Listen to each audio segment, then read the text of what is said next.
Gaza is a total disaster. If you can think of something bad that is happening in the world, it's happening in Gaza or to people from Gaza.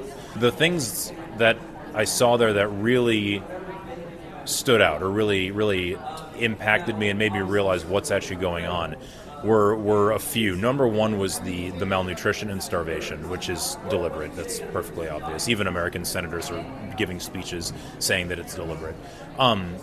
The second thing was the targeting of children with gunfire.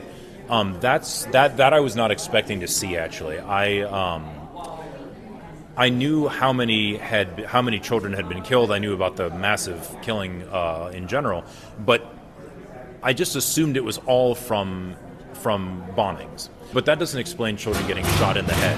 And definitely not every day. I mean, literally every day I was there, I saw a child shot in the head. That's not an accident. That's deliberate targeting of children for death. That's murder.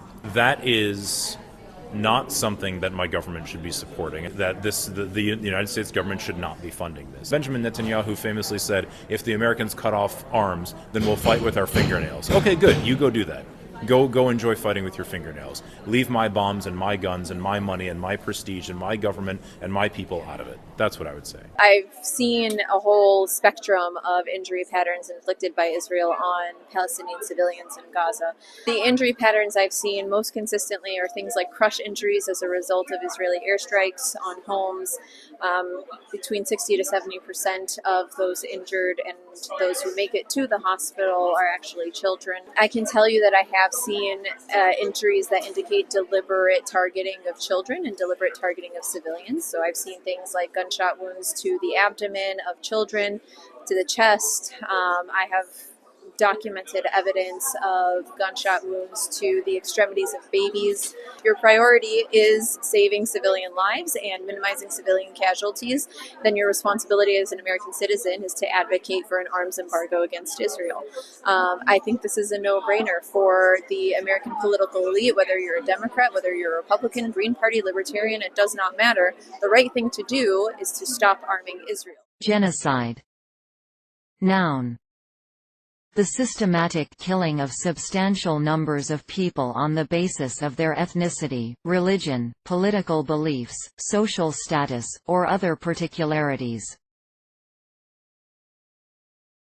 Genocide. Verb. To commit genocide against, to eliminate, a group of people completely. So, for example, if you put into ChatGPT, you might know that one, do Palestinians deserve to be free? It says, the question of whether Palestinians deserve to be free is a complex and sensitive topic. It involves historical and political and ethical considerations. People have differing opinions on the matter, and the answer depends on individual perspectives and beliefs. Now, what does it say if you put in, do Israelis deserve to be free? It says, yes, like any group of people, Israelis also deserve to live in freedom and security. The right to freedom is a fundamental human right and applies to all individuals and communities.